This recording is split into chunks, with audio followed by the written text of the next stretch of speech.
Good afternoon, everyone. This is Pastor Devin Miller, the real pastor, the true pastor, bringing you yet another edition of Financial Matters. Why? Because financials matter. We have been on all month talking about and talking about finances, talking with Idris Rasheed Jr., who works with Idris Rasheed Sr. and his Mother Rasheed, in a business that is helping people understand finances as well as become better acquainted with finances and accumulating finances. And so we've been on a journey all month. If you want to catch what we've been talking about, you're going to have to go to our YouTube channel that you are on right now and um, scroll in the library, and you will find all of our conversations there. And Lady Virgo, good afternoon. God bless you. Um, and if you haven't subscribed, you should subscribe. Why? Because it's a good thing to do. But also, there's some great information, both spiritually and practically, that is there for you to be a fully well rounded person. So, we're going to be concluding the matter today. This is the last Wednesday of the month. And we're going to be concluding the matter with the Rashid family. And next month, we will be spending the month with, let me let you know, so that you can anticipate being here next week. Um, we will be talking with Robert Omatoya. And Robert Omatoya is the vice president of Primerica here in the Mansfield, Arlington area. And so we're going to be bringing him on. Now, I've had people on here from Primerica before, but what I always like you to do is listen to the differences in how they approach it. Because part of trusting your money with somebody is trusting the somebody that you're trusting. And so I like to bring different people from the same organization just so you can see how they approach it differently, even though it's the same company. So don't think I'm promoting Primerica. I'm not. I just know a lot of people that work for them, but they got a lot of people working for them. So that is all it is, and it tain't no more. Aaron, God bless you. Thank you for being here on this afternoon. So I'm going to bring on Brother Rasheed, and we're going to talk a little bit, wrap it up, and then we're going to let you have the rest of your afternoon. Happy belated Memorial Day to all of those who celebrated on Monday, and for those who have lost in the ultimate sacrifice to wars throughout our country.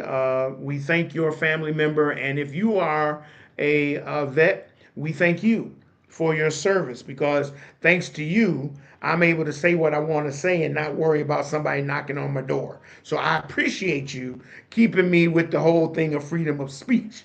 Thank you very much. So, without further ado, we're gonna bring on Brother Rashid, and we're gonna move this thing along. Brother Rashid, how you doing, sir? I'm doing well. How are you guys?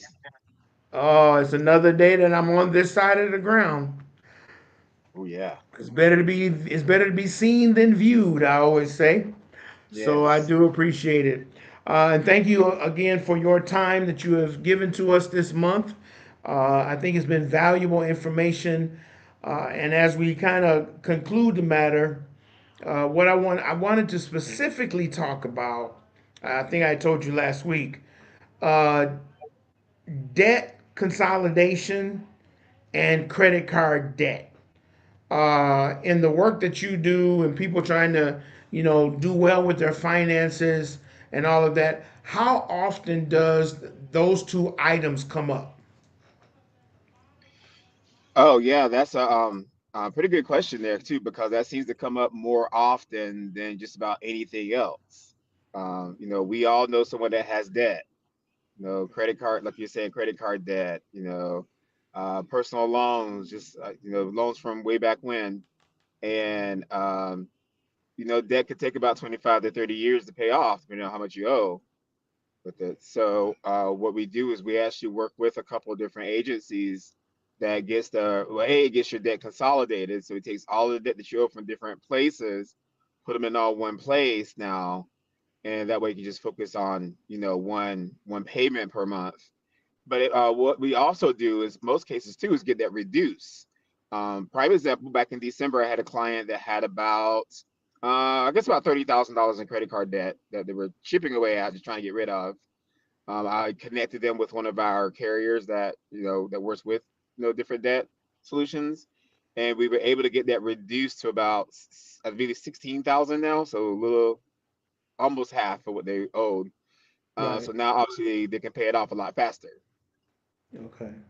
So so do you recommend before they get into some sort of investment deal or whatever, do you suggest or recommend that they try to get that under control before they talk about investing, or is it a both and? Well, when we do the initial needs assessment, just to kind of see what they need, that's one of the things that we kind of check to see. We check to see how much debt do they have? What is their insurable need? Do they have a mortgage that they're paying on? And, are they paying for like, children's education, just things like that. And then based on the answers that we get back or, the feedback that we get back, then we can recommend which way they need to go. Because obviously if you do have a lot of debt, maybe we should take a look at that before getting into putting your money other places.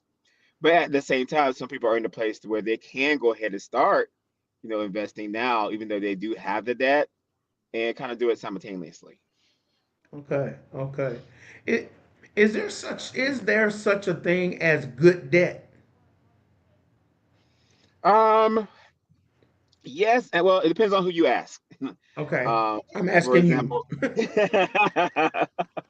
because if you have like if you own a home, Right. obviously you're a homeowner, that's going to be some sort of debt that you have, and that's a good debt to have. Right. Depending on the vehicle that you have, most people they want to get the latest and the greatest with all the bells and whistles, and of course that makes the overall price a lot more. But if you are a little more on the conservative side, let's say you bought something that was pre-owned, wasn't top of the line, then that particular debt that you owe on that could be a little bit more favorable compared to what your other goals are. Okay, okay. Yeah, this is going to be kind of like a rapid fire financial deal because I think a lot of people have a lot of questions, but they Hmm. just don't necessarily know how to ask or where to go and all this kind of stuff. Because typically, most of the time, I should say, when they go to financial planners or analysts, the person on the other side is trying to get them to buy something, Hmm. and they're not getting the education that they need to make sound financial advice. So while I got you, I'm going to ask you these rapid fire questions. So I hope you got your coffee. But anyway, um, I want to go. I want to talk more about I'm on this good debt thing. So when it comes to cars, it's always been said that the minute you purchase a car, it starts to depreciate. Um, because it for whatever reason, I've always heard that the minute the car goes off the lot, it starts to depreciate. Is that true? Yes, I've heard that before too, and I looked into it, and yeah, cars particularly, that's one of the things that tends to depreciate over time. Okay. Now, obviously, it depends on what car you have. Like if Right. you have like more of let's say a Lamborghini from 2020 compared Right. to like a Toyota Corolla from 1997, Right. that Toyota's, Uh oh. but Easy. There we go. All right. You're good. Right. Okay, can you hear me? Okay, yeah. But obviously, if you have like I said, the Lamborghini, it's going to depreciate over more time. So you actually have more time, but it does depreciate at some point. So you also have to Okay. understand that. Right. So that's why you really have to be smart when you're making your recommendations, making your choices on, what's going to help me out, the most in the long run. Sure, sure. Okay. And my last car question, then I'm gonna move something else. Mhm. When I was growing up, let me give the personal story. When I was growing up, my aunt and uncle, who were also my godparents, I was always over their house. And every so often they would have a new car.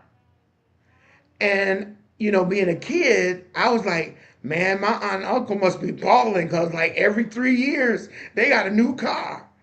And my uncle liked Cadillacs back in the day. Okay, he had, his Cadillac was so big. We took a trip one time, and the back was so long, we all went to sleep without bumping into each other. He had one of the Fleetwoods. Um, but I was like every 3 years he would have a new car, and I was like, Uncle, how are you doing this? Because you don't necessarily look like somebody that's balling. I didn't say balling it back then, but I'm using today's language. So he said, Devin, I don't buy cars, I lease cars. Mm. And every 3 years I can turn it in and I can get the latest year and keep the lease going. So my question is it better to lease if you want the latest and greatest, or is it better to buy and worry about trade in? If the car depreciates. Well, the best answer to that too, I guess it depends on how the lease is set up. Because Okay, obviously, if you're the type of person that you do want to upgrade every, 2 to 3 to 4 years, and right. it's something that you're constantly going to do, I would say, yeah, obviously go the leasing route. The Okay. advantage of not going the leasing route is that at some point, you could pay off that vehicle. There could be a day where you no longer have that particular car payment. Now that frees you up to put those funds that you were paying for that car in other places. Right. So me personally, I tend to go that route a little more. So purchase versus leasing. Yes, Okay. Okay. Because basically what you're doing is renting the car. exactly. Right. Okay. Okay. But if, like you said, if you want to keep up to date with cars and you don't mind having another bill, because that's what it ends up being, is just Yes. another bill, then that may be the way to go. Because like I said, my uncle drove Cadillacs and my aunt drove Thunderbirds, Mm. and every 3 years they'd have a new one. And I got caught. I shouldn't say this. I'm just totally transparent. Um, I had a friend when I was in college who had a friend, and they had a Saab. And whenever they would go out of town, we would watch her son, and we get the Saab. So we get to drive the car while we take care of her son. And Mm. so, um, we balling on campus. We driving a Saab. This back in the late '80s. We two black people driving a Saab. We thought we were doing something. And my roommate couldn't drive the car because he couldn't drive stick. So I was driving the car all the time. So when people would see us and then the next day they see us in another car or in our regular car, they were like, "Hey, Dad, what happened to the Saab?" We were like, "Oh, the radio didn't work, so we just turned it back in." And we rolled that story as long as we could. But that was my version of my uncle. I having a new car all the time because she'd get a different Saab. I don't know what deal she had. I don't know if she worked for a dealership or what, but she'd have different cars. And so every time we drive, they see us in a different car. Be like, "Oh yeah, the other one, the tire was flat," and so we took that one back, and they gave us a loaner, that kind of stuff. We Yeah. lied, we lied to look good. But anyway, okay, so that was my question. But let me go back to the debt thing. A lot of times when people get into debt, it's because they're overextending themselves. They're using the credit in lieu of cash or the ability to pay at that particular time. One of the things we talked about before was delayed gratification. And so when I think about that and look at debt, um,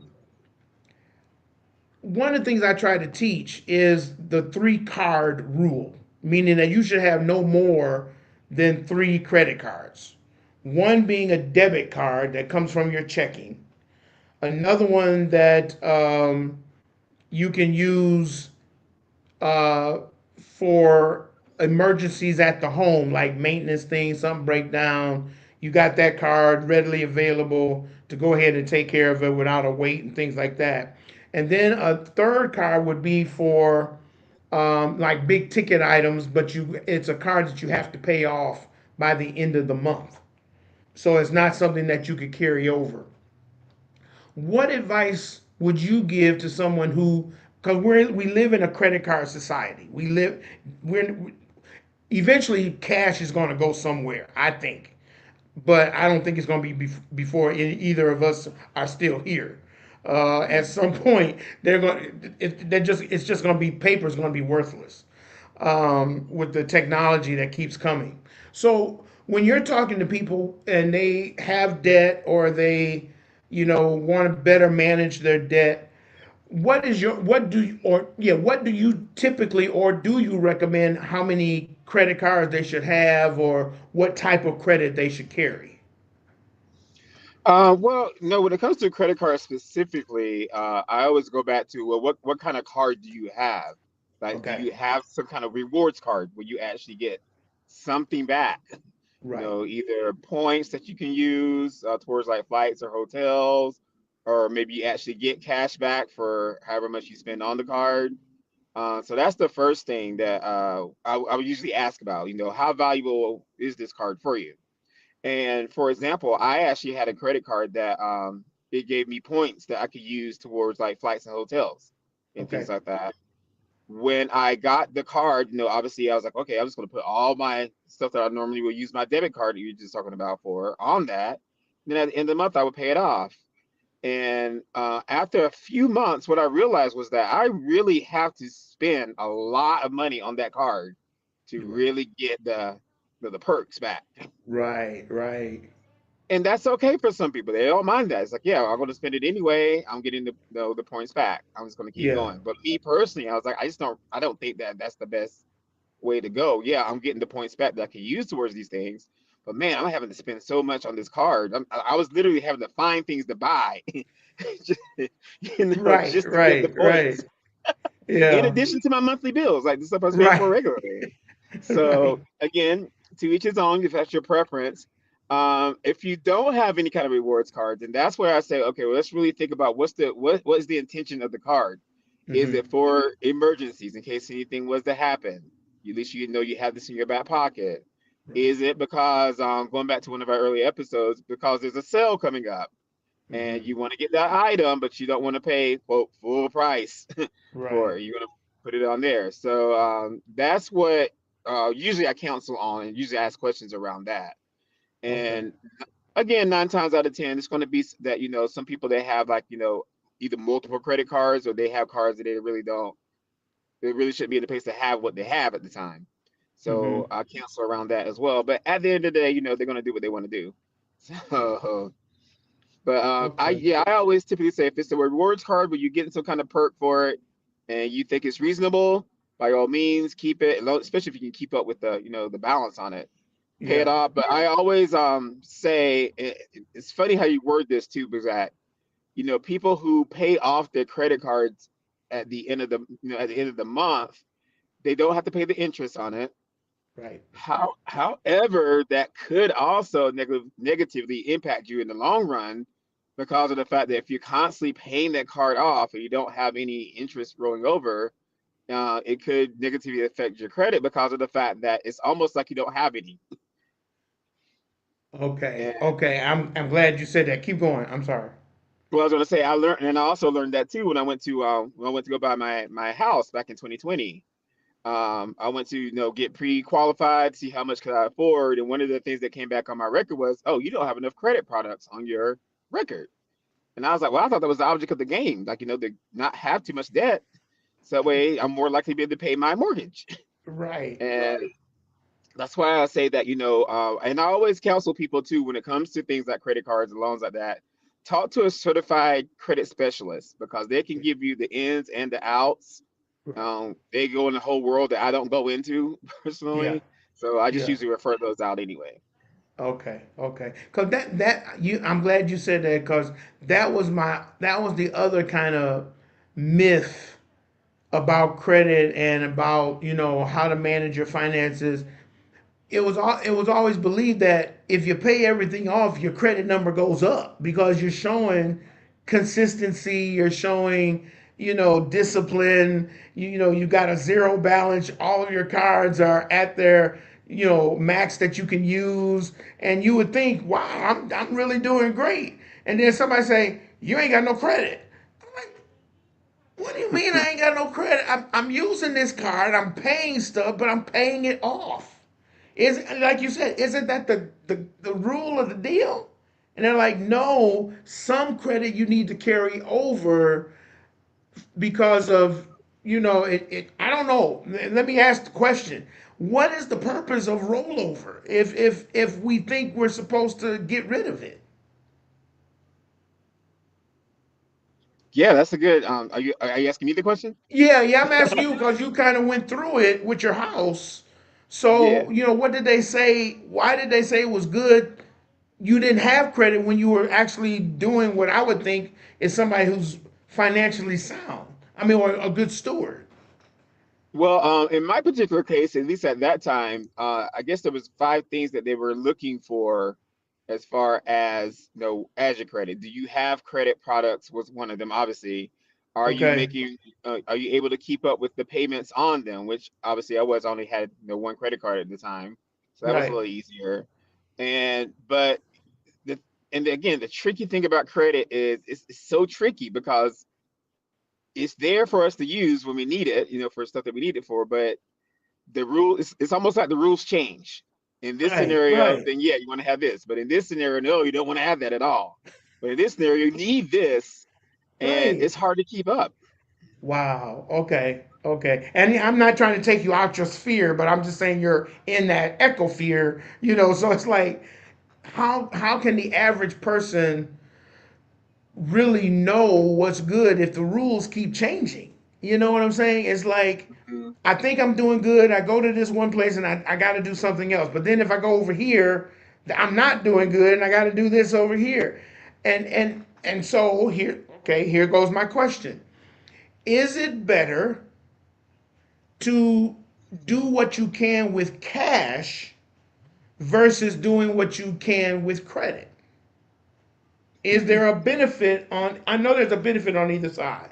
But what in certain areas would it be better if it's like save your money and pay cash versus get the thing on credit, but you're going to be jumping through all these hoops to use credit?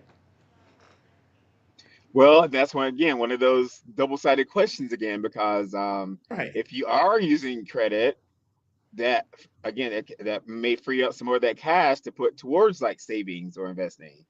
But Right. at the same time, if you have a lot of credit that you're trying to pay off, maybe you're going to use cash as much as you can, so that way you can pay off the balance for that Right. credit a little bit quicker. So Okay. again, it goes back to your situation and what are your goals, what are you trying to do, and where are you right now? Yeah, yeah. Because I find that, and you kind of alluded to it. I find that more often than not when trying to purchase a home. You got to have so much money in the bank. You got to have so much of a credit score.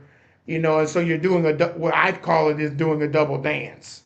Mhm. Because you can't the cash I've heard has to stay in the bank for a certain period of time, but then something may come up. You can't touch the cash, so now you got to go use your credit. And depending on what kind of home you're buying, you got to leave a substantial amount of money, but you're still making money. You know what I'm saying? So you're just like, Mhm. I know this is a great purchase. I know this is going to be good in the long run, but in the meantime, I'm stuck between overusing my credit card to keep the cash in the bank versus trying to make a reason for using the cash in the bank so I don't use my credit card. So if you come across someone who's like, yeah, we want to purchase a house, we have this much in assets, we have this much in credit card debt. Um, as a analyst, and I'm sorry, we want to buy a house, we have a certain amount in assets, we want to follow the rules of the house game, but we also want to put some money in planning as far as investments and things like that. How would you tell them to do that dance? What is it chicken egg? Is it let's talk about getting this done first, prioritize, and then maybe once you get the house, then we can talk about investing in things like that because now you know what your debt equity ratio is. Exactly. You just actually hit it there at the end. If let's get the house first. Okay. Get that squared away, get that up, and then we can go back and look at some of the some of the other things. Yeah. Um, especially right now, with housing prices being what they are, I feel for the people who are trying to do it right now because it's Right. games have changed since 2020 when I did it, Yeah. and obviously you want to have as much as you can, like you were saying, have as much as you can in the bank for as long as it needs to be there. Make everything look nice and pretty on paper, but and then Mm-hmm. once you actually get your keys, do your closing, get into the home. Okay, now that's out of the way. I can spend however much I want to have in the bank, or I can keep building on it. Let's Right. maybe look at putting those funds other places. Right. And that gets me back to investment. Boy, you doing good. I tell you, you flowing right with me because I can be scattered sometimes. In looking at credit card debt, and let's say you're doing debt consolidation and you're paying off as as you go along, even though it's a one lump sum. If you're doing debt consolidation, it's still that money that you're putting into debt consolidation. Once you get it to a certain level, I would think, this is me, you helped me get it to a certain level. I may not necessarily want to pay it off, but I want to pay it down.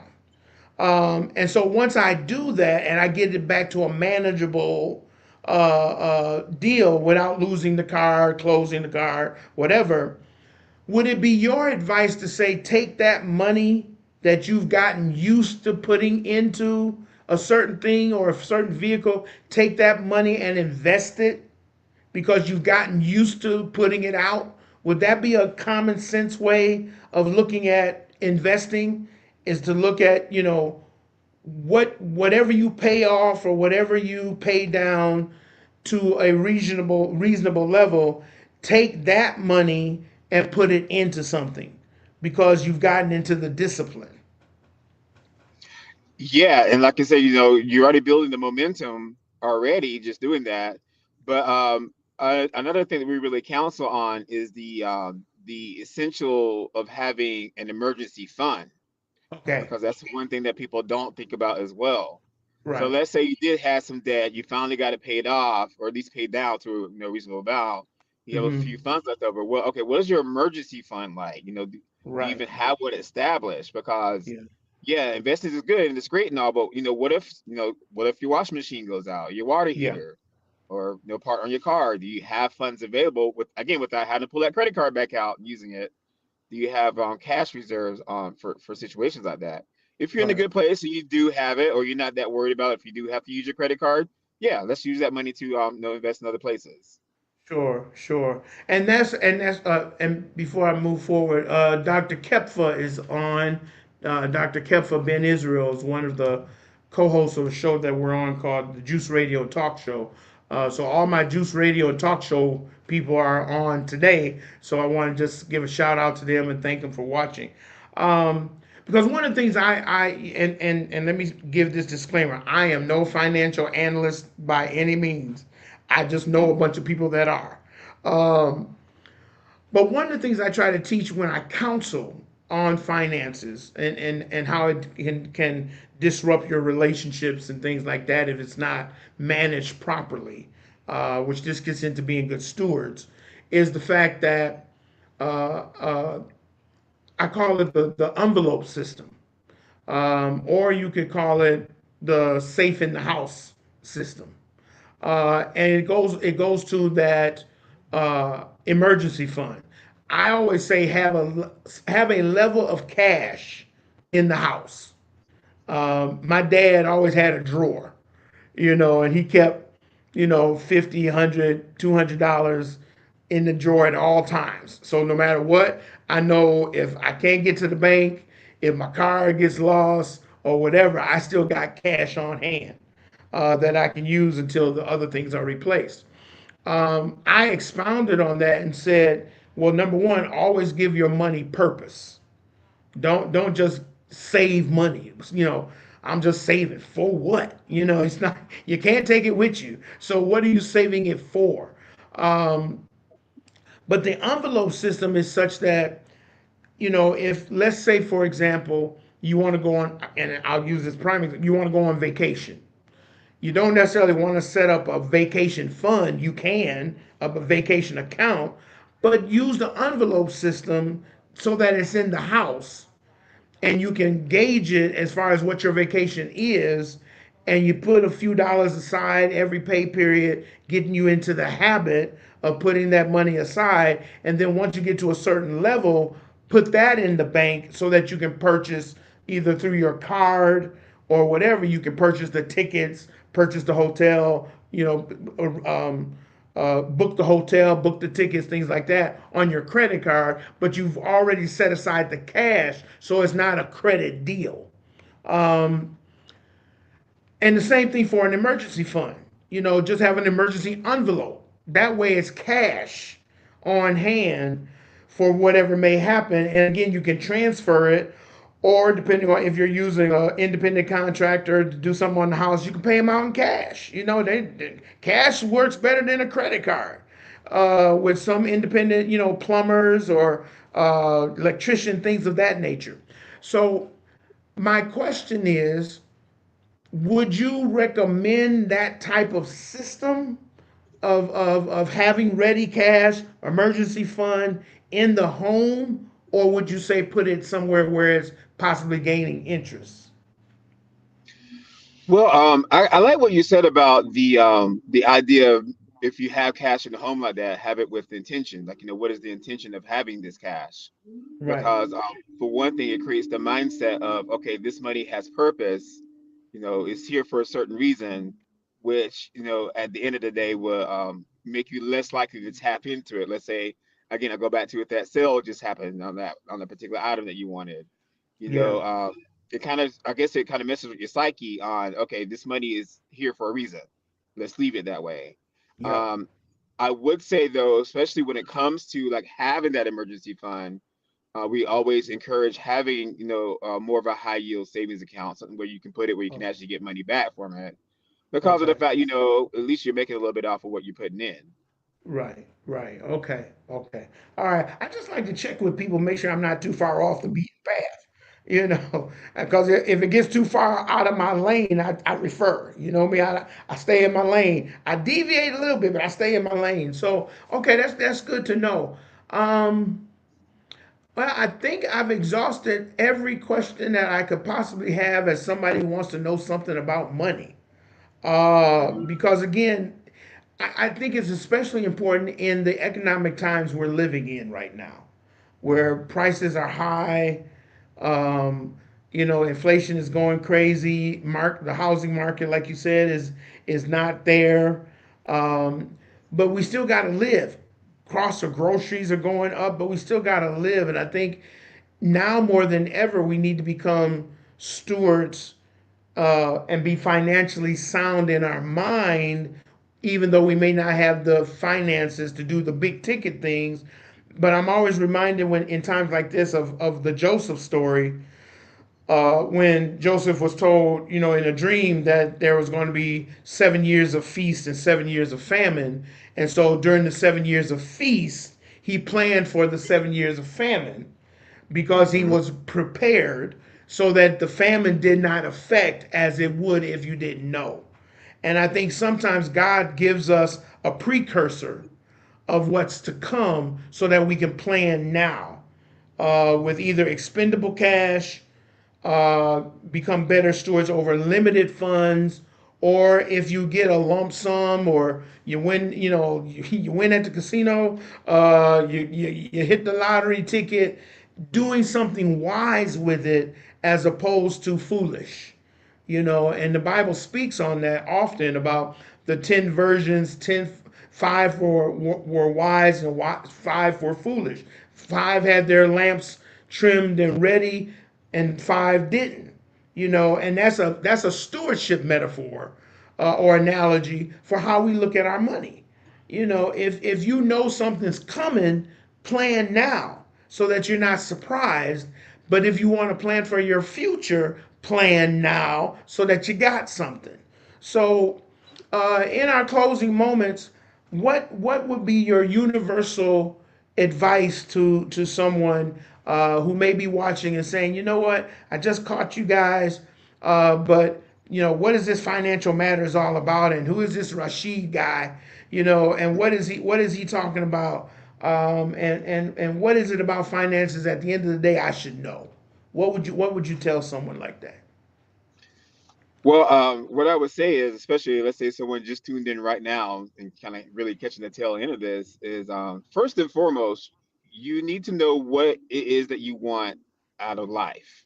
Whether you are preparing to have a family of your own, whether you already have a family, preparing for what's coming next, or even if you're preparing for retirement, just things like that. What do you want? Like, what does that look like for you? What do you want to have happen during that period of time? And then go back and look at your current situation again, see where are you today, and then what do you need to do to get to where you're trying to go. And again, that's where I come in, or someone like us come in, because that's where we can make recommendations. We always say, I recommend you do this. You don't have to. You may still be able Right. to do what you want to do without it. But at the end of the day, that's all we do. We just sit down, we do a needs analysis, see where you want to go, see where you are right now. And our job is just to help you get there. Okay. Okay. Well, I think that you have helped a lot of people. Not not thousands. I'm 100 air. I'm not 1,000 air. But I'm sure people have heard and have listened, and will take heed to what you have said. Catch that little piece. Take heed to what you have been saying over this month of May. I got your contact information, but I wasn't able to pull it up on the screen. So can you just give out your email address of how people can get in contact with you should they want to follow up with you and what you have to offer? Yeah, so the name of our business is IMP Solutions. So I stands for innovation, P stands for persistence. We always find solutions for you. So the best way to remember that's the best way to remember that. And you can always reach us at IMP Solutions at iCloud.com. I and P. Yeah, IANDP Solutions. Okay. All right. Well, sir, I thank you for taking time out in your mobile office to talk with us this month. I think it's been rich. I think it's been fruitful. And of course, it's just been an honor to speak with you and to learn from you and your father as well. I met you through your father. So I'm glad that I met him, and please give my regards to him. And I think it's important for us that look like us to know that we can manage our money. I just saw a video um, yesterday, I think it was. They're doing all this stuff with Legos and all these videos with Legos, where there's a African American group or production group that's doing the Lego series with Black history. And they're going all the way back to colonization and all of this, but they're doing it with the Legos, and it's just fascinating. But one of the things I heard is that African Americans are uh, the amount that they consume is 1.3 trillion dollars that we spend. Excuse me, that we spend is 1.3 trillion dollars annually. And what do we have to show for it?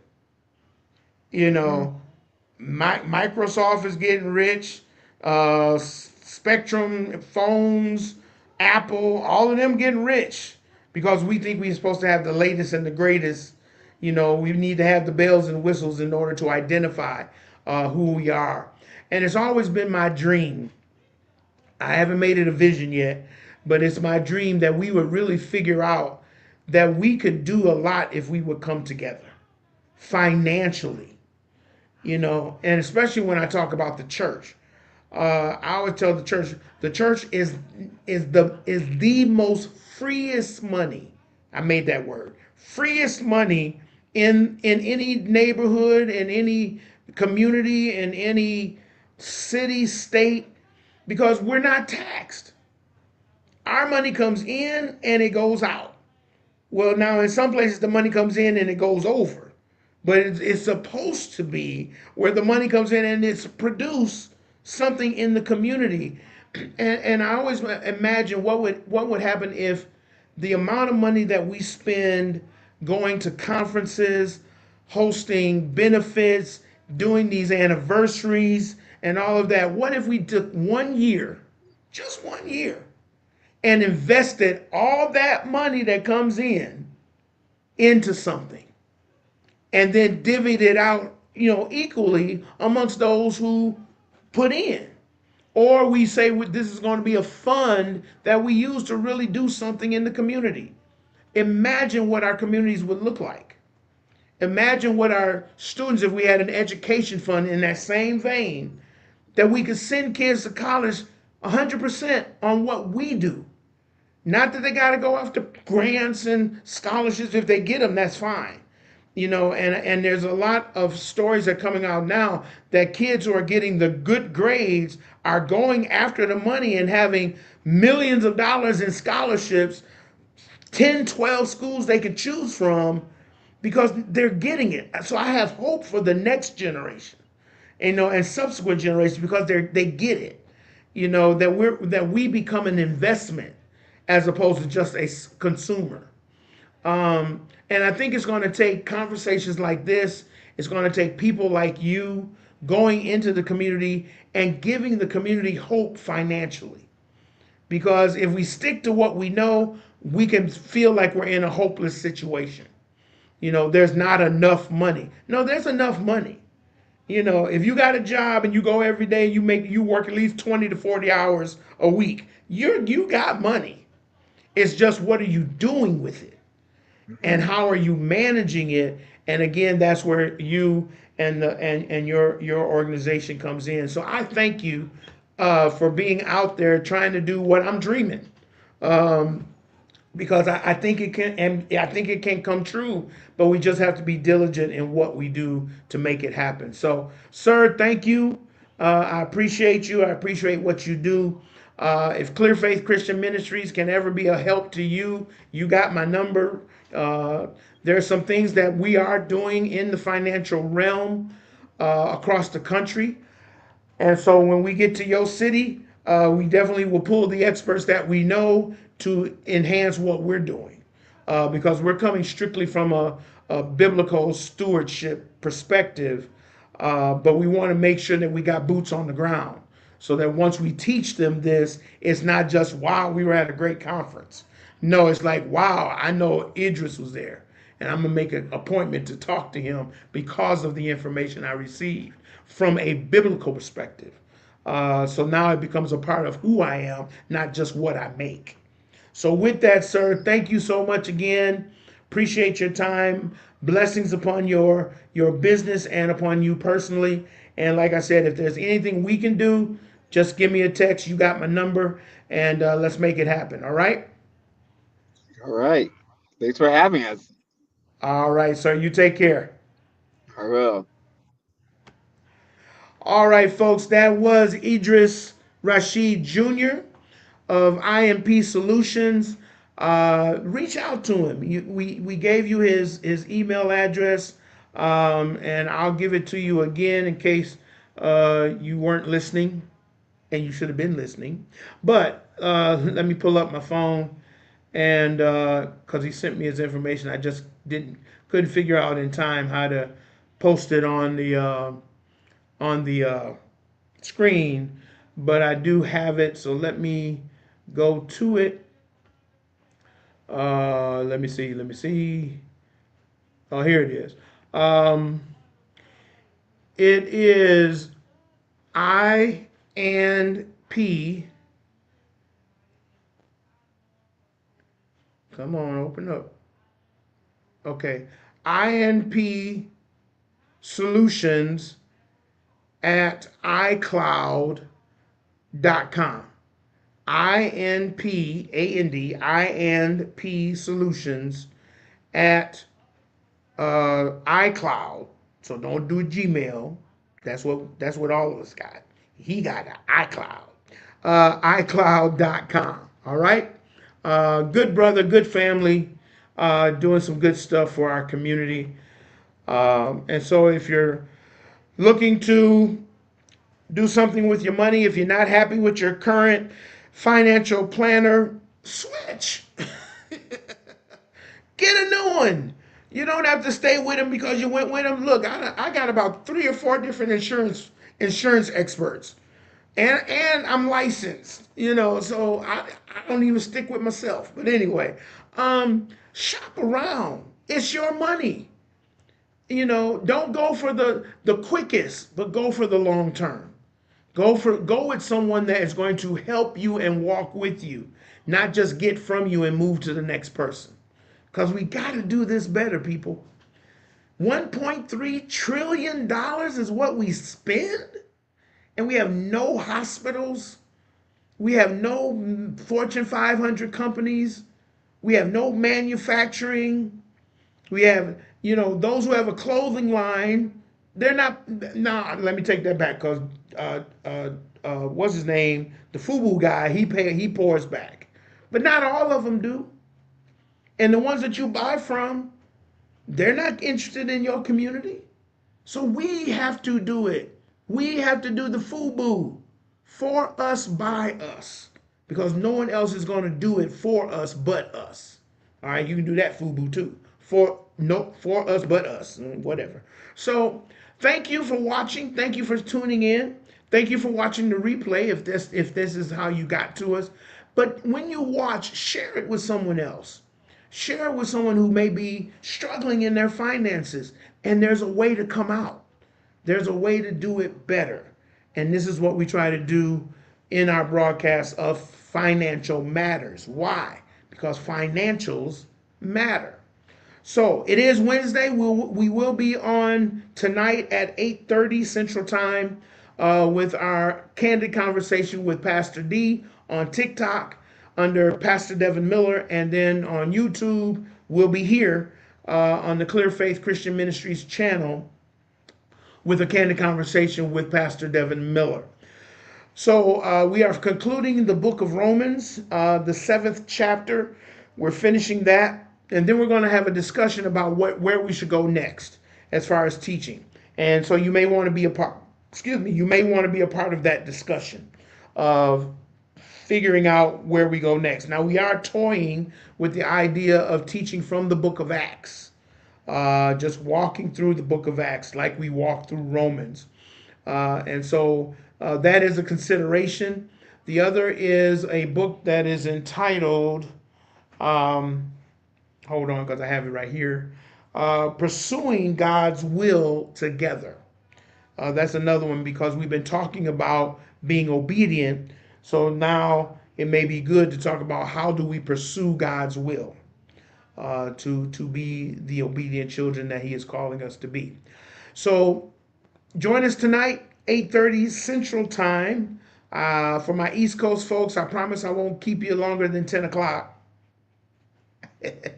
All depends on if the Spirit come in, then we might go a little longer. So, but thank you. Next week, our guest will be Robert Omotoya with Primerica. So we're going to hear his take on financial literacy, financial planning through Primerica, which is a insurance vehicle, but they do other stuff as well. So we're going to find out what he does. I don't know if he's the senior vice president or he's the vice president, but he got a title And so we're going to have him on next month. And so you don't want to miss it. And tell a friend and have them watch us too. And if they can't watch us live, tell them to catch the broadcast. And by catching the broadcast later, they got to subscribe to the channel. So we are trying to build our subscriptions, and we need your help to do it. We're growing. Clear Faith Christian Ministries is growing, and we're growing because of you.